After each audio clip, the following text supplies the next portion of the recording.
Jitunga jakongo wa mungalata.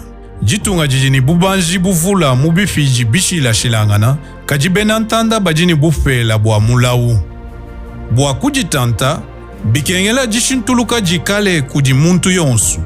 Tujijijinga ni bakaji, ni balu mabena kongo ba chishiki, bakaji bashintululangi kajilu. Bikale ni bushi kaminyi ni buena jitunga. Mujineme kamikenji ya munsombelu, buwetu, mubufuangane ni buakana.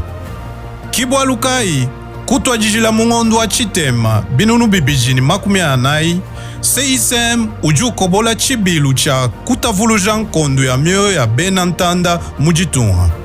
Chibilu echi chichitangila bifiji byonsu bya benantanda mujitunga. Balumani bakaji bunuenu, bajibate ejibwa milo ya manema. Tushintulula ingi kajilu yetu. Tushintuluka impinjeu.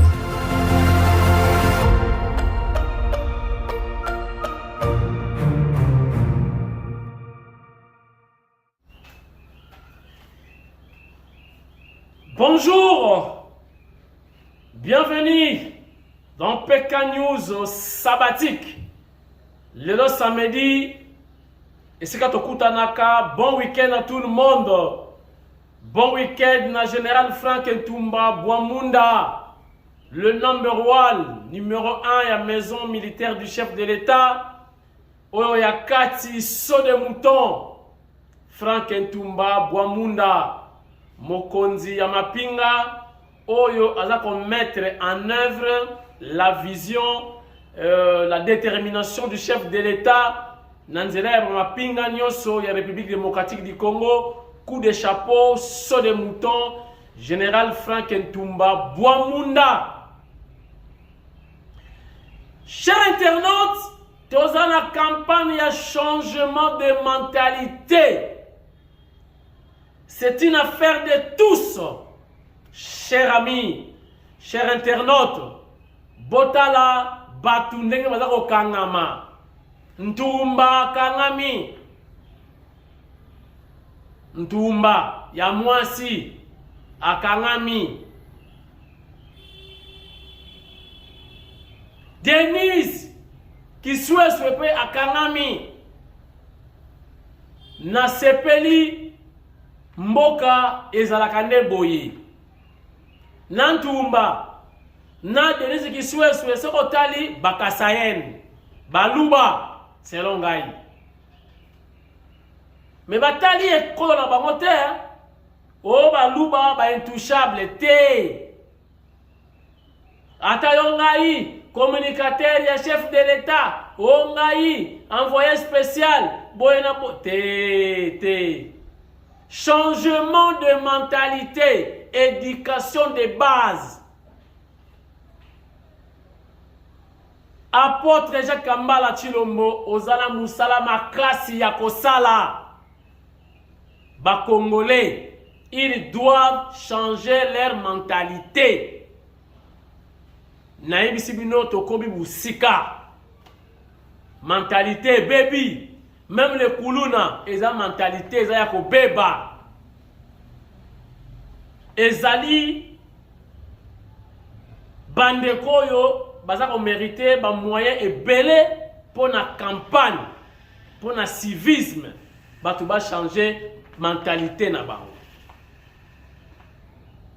Soki ba changer mentalité, ne bodo ba arrestation ça la maté. Et puis boye na wapi na presse.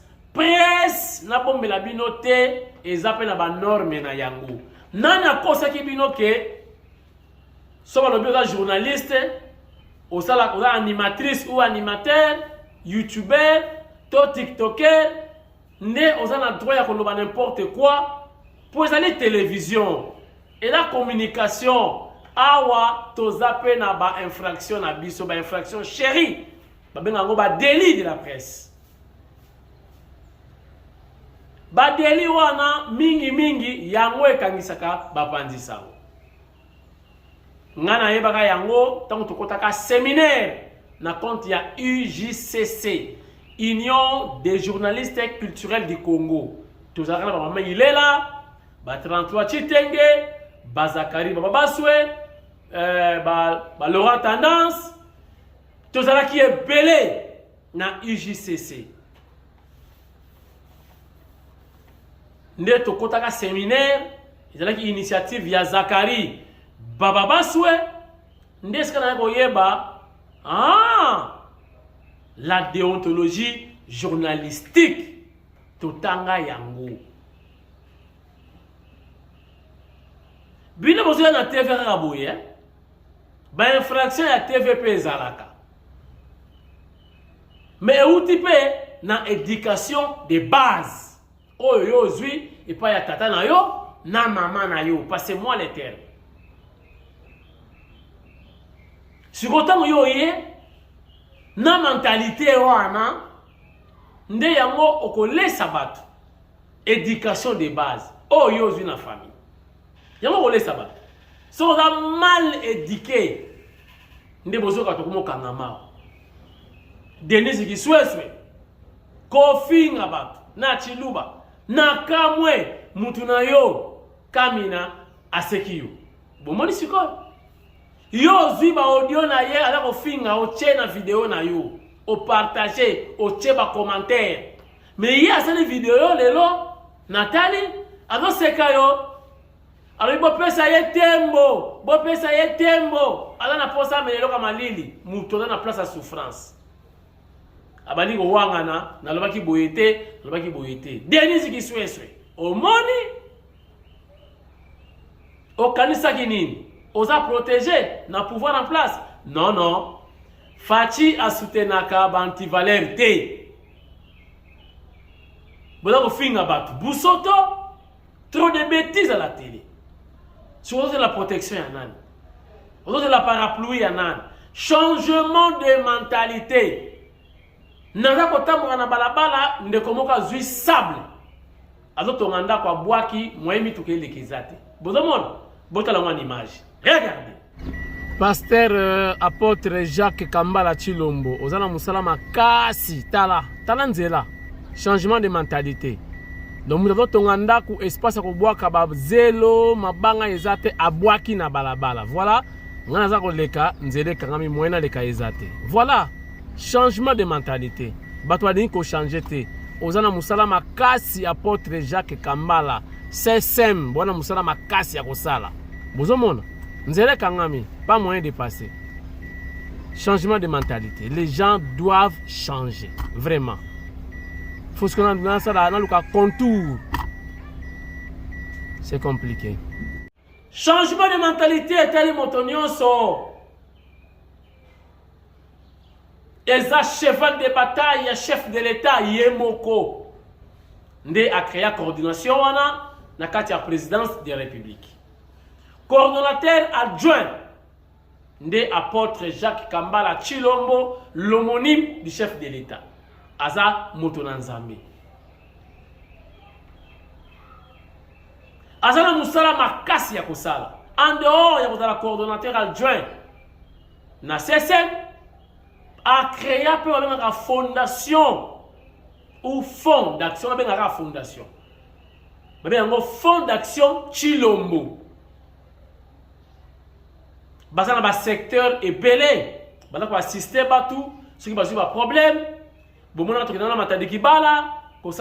un accident, il y a électrocution. Ou il y a apporter soutien, aide. Ba vivre, ba non vivre, moi enveloppe. Fondation Chilombo qui porte le nom du chef de l'État. Qu'on appelle le secteur de l'enseignement. ITC Ngaliema. Oh, est-ce qu'il y a un lauréat qui sasa mobimba. École de point belé, qui ITC Ngaliema. Lelo ezongasima. Apôtre Jacques Kambala Chilombo. A l'obité, tout ce qui a été, tout ce qui a été réhabiliter ba salle, ba banc, ba bureau administratif.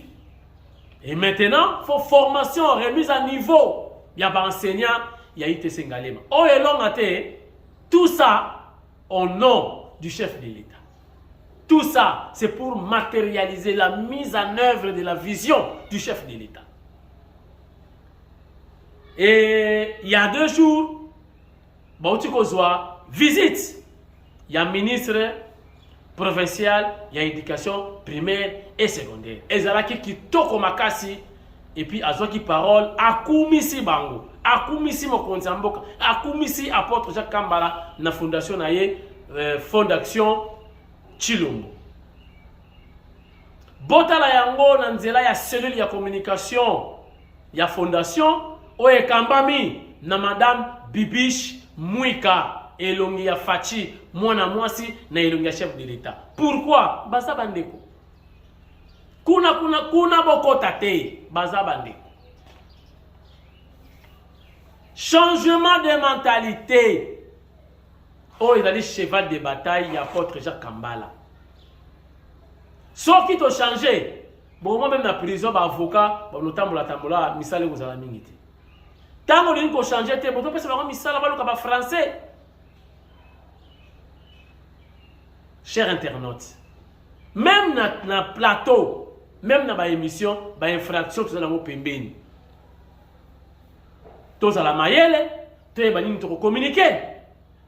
Ba kulutu, bolingi siko banga bangote. Oh influenceuse, oh influenceur, oh tiktokeuse, oh tiktok. C'est comme si tout est permis. Non. Bah infraction, c'est la communication.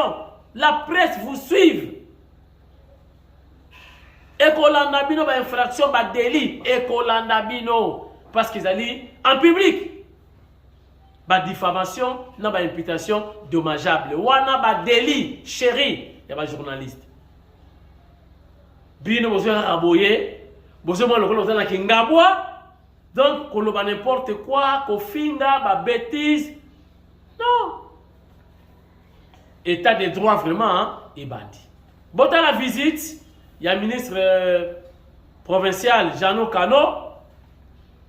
Ayaki kotala misala il y a Fonds d'action Chilombo, et ça na ITC Ngaliema. Et pourquoi? À suivre. Regardez. Les coordonnateurs de la cellule d'innovation et des changements des mentalités, Jacques Kambala Chilombo, a effectué une visite d'inspection à l'Institut technique et commercial d'Engaliema avec le ministre provincial de l'Éducation. C'était pour se rendre compte de l'effectivité de la gratuité de l'enseignement des bases dans cet établissement scolaire. Le ministre provincial de l'Éducation s'est réjoui de la réhabilitation en cours des bâtiments de cette école pour accueillir les élèves. Paul Senga. C'était un accueil chaleureux, accompagné de cris de joie et des chants.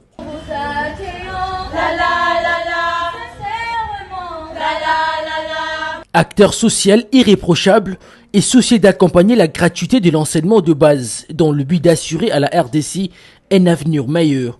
Jacques Kambala Chilombo, coordonnateur adjoint de la cellule d'innovation et des changements de mentalité, ne cesse d'investir dans les œuvres caritatives. L'exemple est concret est la réhabilitation de l'Institut technique et commercial de Ngaliema ITC qui porte désormais une nouvelle robe grâce au fonds Action Chilombo. Accompagnés du ministre provincial de l'Éducation, Jano Kano Larose, ils ont visité les salles de classe, bureaux, la librairie et les installations hygiéniques.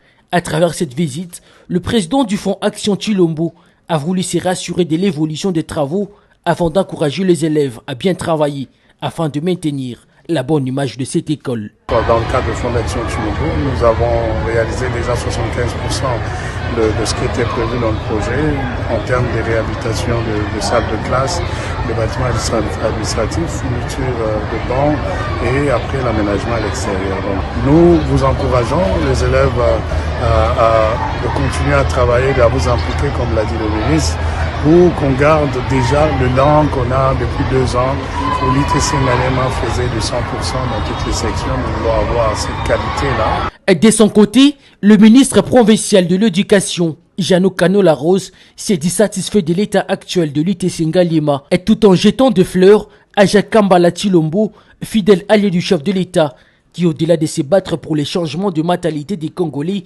apporte aussi son soutien à Félix Tshisekedi dans la réussite de la gratuité de l'enseignement de base.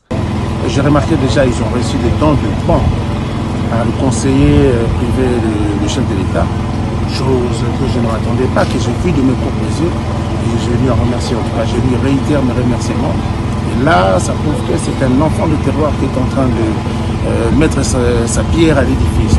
Chiffré à 75%, les travaux de l'Institut technique et commercial d'Ngalima évoluent à pas des géants. Infatigable, Jacques Kambala Tshilombo demeure la réponse aux mots qui rongent la population de Lukunga. Message spécial na bandeko na ngai ya Kasai. Oyo badoko ya mingi na bambeba. Soki bazo yebisa bino te, nazo yebisa bino. Boyebi ke pouvoir ya bokonza mboka eza très combattu. Mingi balingaki te bakasayen bazwa pouvoir. Elaki intox. Oh ba Belge balobaka kutu. Oh papa Simon alobaka kutu bazo lukana batu po ba nuire na image ya bakasayen. Biso na côté na biso to sali makasi. To yebisi batu ke c'est faux. To pesa bango pe chance. Maintenant, tout ça na bitumba makasi awa ya tribalisme. Yeba ke un kasayen bien muluma moko kosala likambo na ye musika bakolati sango baluba nyonso. Partout aux alliés. Soko lingo poser acte. Tala na sima. Tala bana obano tanga lelo. Bosalisa bango lobby, ba pesa bango chance lokola o fatia zui lelo. Ceux qui vont se comporter mabe, bakozwa, bakosala ba livre, lobby, bana, bako souffrir, ba innocent. Bon ba botala le passé. Botala makamweleka. Vraiment bozala mayele, tozala mayele, to batela avenir ya bana na biso pour lobby bazala stressé te na ba comportement oyo biso ba parents to bandeko tuta ko sala lelo. J'ai dit. Les ambassades Tolembi.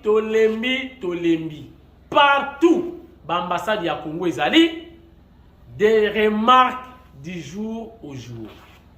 Ba remarque ezali na accueil. Okoyoka bayambaka batu bien te. Bayambaka téléphone te. Ba passeport batu bapesa ba mbongo. Batu bakena ba facture, ba musu ba facture ou bien ba bordereau et bunga ou donc ba preuve de paiement. Ba benga kate et l'autre côté ba passeport et bon en kate na ba ambassade presque ya RDC na libanda mboka. Bozoyo ki sa fati soni bino ba ambassadeur. Bozoyo ki sa Congo soni. Ba passeport isa ko bon anati. Botika batu baya kisasa. Tika batu ba passeport ngona kisasa. To yede bango, soki moyen ezali. To nakisi bino nzela kende boye. Moins d'une semaine, aussi passeport na mobimba, osongi na yo. C'est pas correct. Aéroport Yanjili, bosala attention, aéroport Yanjili ba eko ekomi ya mabe. Pour les makamé komi ba douane. Bozala mayele bo bebisa image te. Fatia yaki image ya mboka échange ki déjà positivement. To mo yoka ba eko ya mabe ya ko fouiller ba sac. Ba douane, ba taxe. Bozala attention, itaki makambo kala. Et si échangea bozongela te s'il vous plaît. Changement de mentalité, chers internautes, Boyo Kanan. C'est chaque jour, pendant qu'on se plaindre, il y a $100. Boyembe la robe du président de la République dans le stade. Dollar kita, dollar kita. Oui, vous avez totalement raison. Yoka sikoyo Congolais azanan. Congolais alingi eloko, une chose et son contraire en même temps. Comment? Je m'explique. Congolais a eu déjà $, actuellement c'est 28. Donc $10, 28 000 francs congolais. Il y a $, n'a pas cambiste, ton bureau de change. Yoka. Échange papa, mbote ya mbote. Dollar mo komi combien? Maman 18. Ah, 28 t'es papa, non changer te. Kuna kutu 32. Yo 28 te. Papa na kina zota moto na ki atakuna. Mama. Yo moko moni président dollar ekita. Yo ni dollar ekita. Tamba presi yo dollar repande kona yo. Ala na Belgique, lokola Régine Kapinga. Atineli yo fi mwana 10, lokola Dengi Mayar Montana na Sweden. Ozi 10 wana yo linge koma 40,000. Eza kaka $10, 28,000. Amoni président, dollar ekita dollar ekita tango pesi 10 akiko changer papa. Ngala lingi place ba changer na 30,000 mama. Omoni congolais yewana. Alingi dollar ekita tango ya comme na position de force azana mwa likasa akomi papa 28 na ko changer te. Fona soma mbongo bambongo ebimi. Fona soma mbongo na soma debi kolo ya masango fufu papa ekokate na ke kote ya 30 kaka yemuko. Alingi dollar ekita mboke do bongate dollar likolo komata chaque jour. Pesa ye $10 ake pas changer azo tinda changer ama chakutu na 30. Finalement tolingi nini? Changement de mentalité.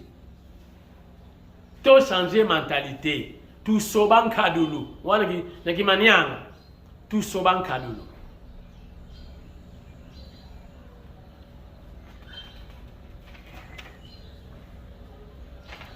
Bonne nouvelle, chers internautes. Mieux vaut la fin d'une chose que son commencement, chers internautes. C'est la fin qui justifie les moyens, dit-on. Tolobarasu maramba bateau te, tolemba na soni. Ba bateau de pêche. On a fait côté si on a pouvoir. Biso ba oyo, ba pasteur Gili, ba Gilles Moniere, bateau de pêche. Si le bateau de pêche est raté. Mais enfin, bonne nouvelle, 8 bateaux. Oh, donc, bateau de pêche. Et d'aller industriel. Ils ont dans l'Égypte. Déjà, Makolo et Zananzela. 8 bateaux de pêche. Oyo Gilles Moniera loba ki filet ya liboso, bandakala, bamabundu, ba Thompson babimi. Filet ya mibale, ba crevette, ba requin, ba dauphin, babimi. Filet ya misatu, ba mami wata. Ah voilà. Et enfin, bonne nouvelle, chers internautes, chers amis, chers Congolais. Bateau de pêche, 8 bateaux. Mobimba izakoya. Pour la pêche industrielle. Bon, banakokota banyonga bakwanga. Mbisi elinge banda. Mbisi na bisu elinge banda. Ezaka 8 teza ebele première lot ndezoya 8 bateaux de pêche. Oh yakala anakapena bateau de pêche na ye et pêche hakuna na mwanda bangona ba chinois bateka kambisi leta kutu tina kwani. Bomoni changement yango ya fachi ezapona mutu nyonso. Alia mbisi ya frais lamba nandunda na yo soki ochana na fufu ya semoule na loso oza mobimba pepele.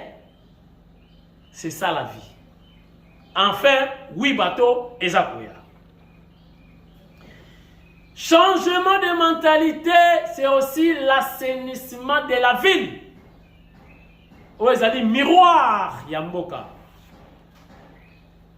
GPM, on a le lobby GPM, donc GPM, où ils ont dit ONG, bango dans la cheval de bataille, objectif, kosilisa, bafulu, ngobila, atike libiso, va travailler en collaboration dans l'hôtel de ville, dans l'actuel gouverneur de la ville de Kinshasa, n'est-ce pas, pour redorer l'image de la ville de Kinshasa.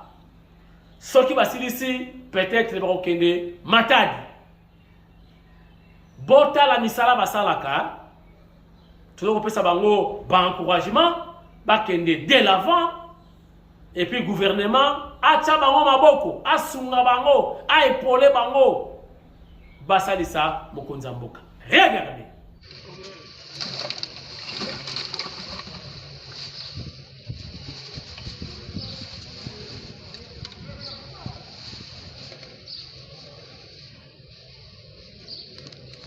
Toujours dans l'évacuation.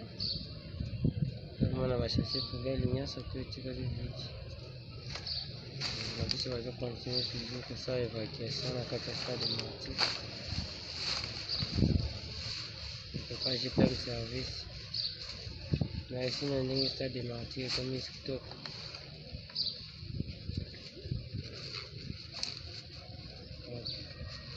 Voilà.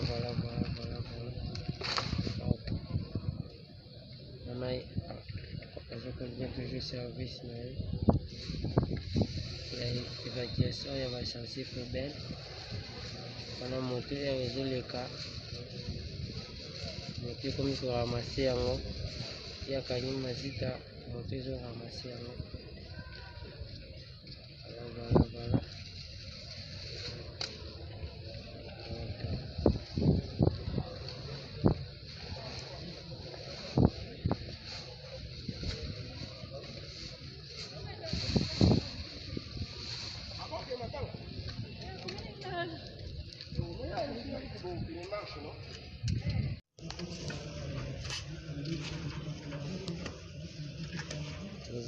Nakati ya stade Marty, zimwe bandeko na biso bakokontinue toujours kokombola na kati ya stade Marty.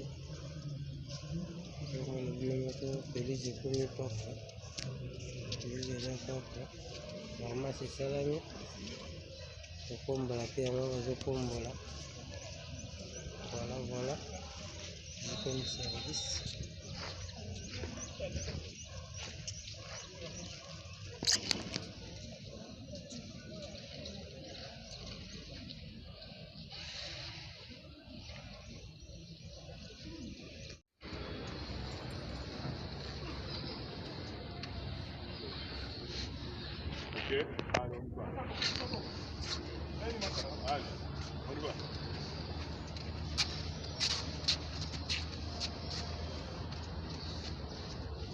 Déjà samedi,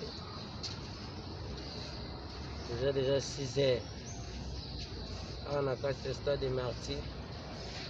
On a biso bazokombola. On a bandeko na biso bazosala propre na kati ya stade de Marty. Je fais un service très fort na kati ya stade de Marty. Je fais un service aza makasi na mosala.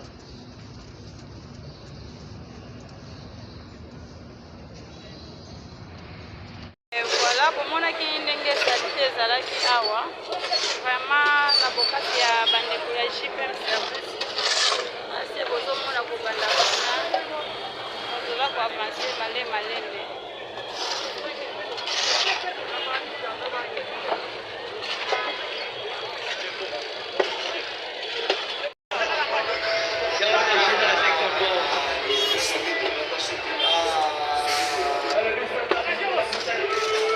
Lélo Augustin Kabouya, CG, le président AI, a la tournée, dans la fédération, donc tournée interfédérale. Lobby Abandaki na Moamba, dans la Lukunga, Lélo Moamba Chang, ainsi de suite. Courage, CG Augustin Kabouya.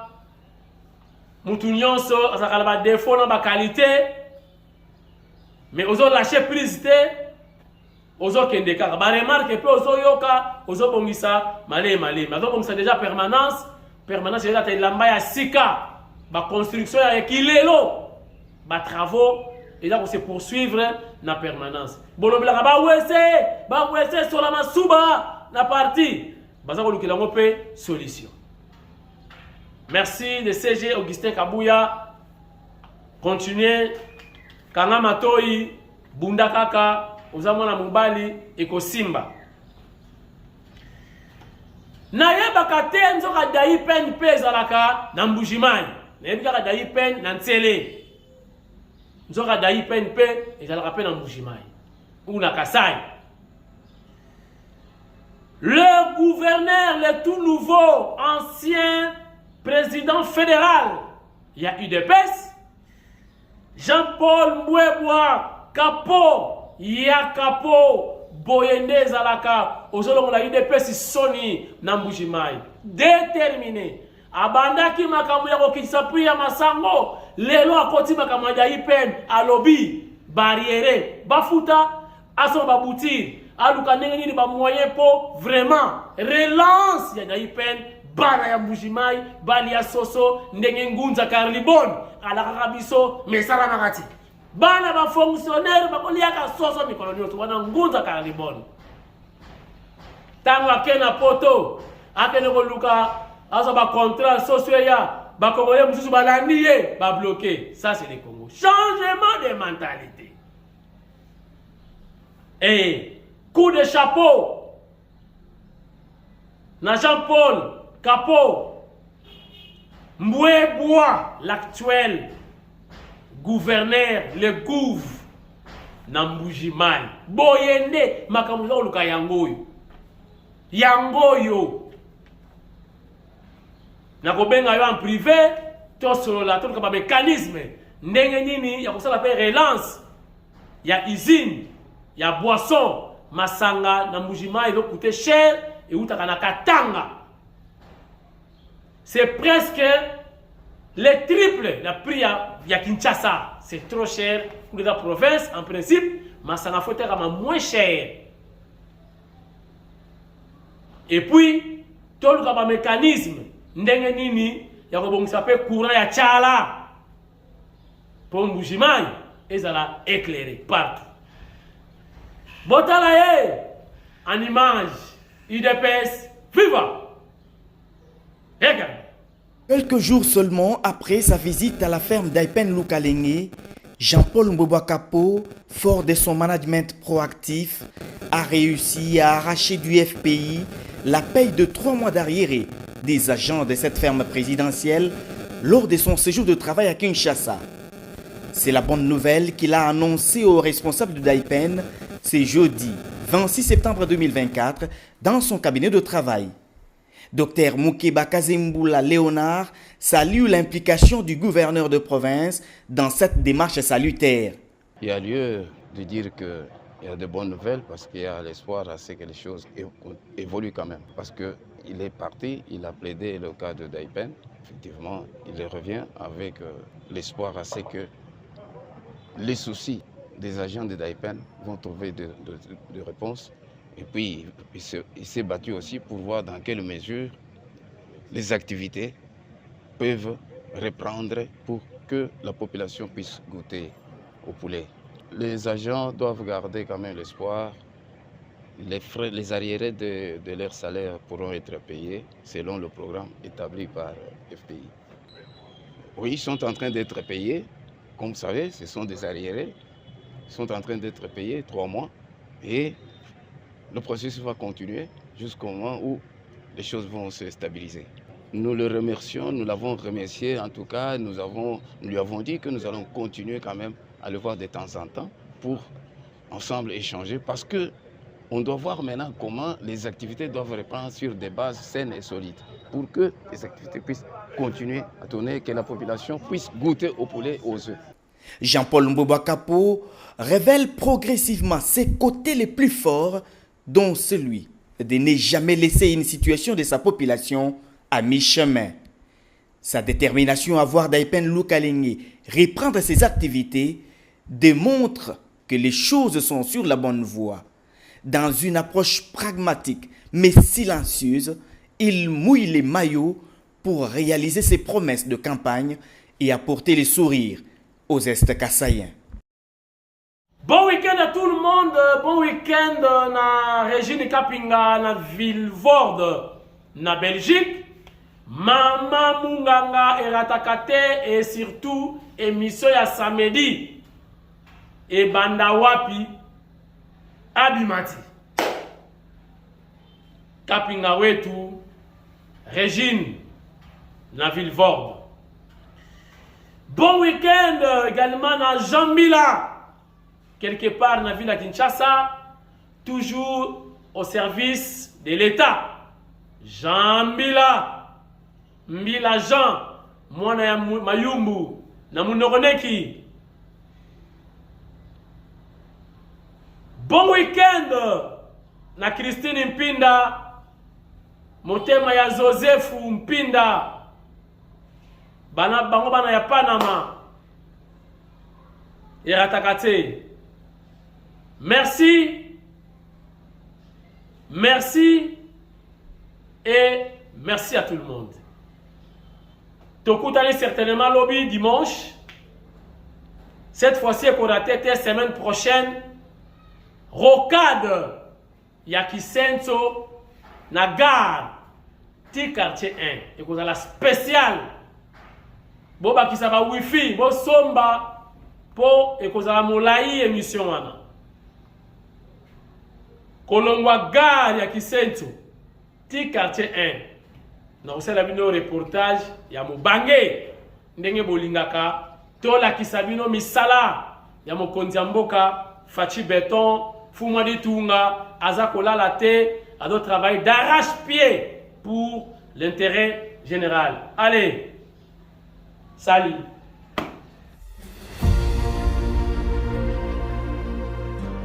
Ekolo Congo Demokratiki, mboka etonda bomengo pe nkita ya ndenge na ndenge, kasi ebele ya baimboka bazali kobika na bobola makasi. Pona kotombwama, mbongo na esengeli kobanda na moko na biso. Tozali na mposa ya mibali pe basi ya ekolo Congo bae bazali na makanisi o esili kobongwana, pe bae batambwisami na bizaleli ya sika, botosi mibeko, bolingo ya mboka, boyokani pe bosembo. Na yango, kobanda sanza ya libwa koto mibale, tuku mibale na mine, CICM ezali kobanda milulu ya bolamusi makanisi. Milulu miango, misalemi pona baimboka ekolo Congo Demokratiki banso, mibali pe basi lokola bino, oyo baponami bantoma ya bizaleli. Tobongola makanisi na biso, tobongwa na sikoyo.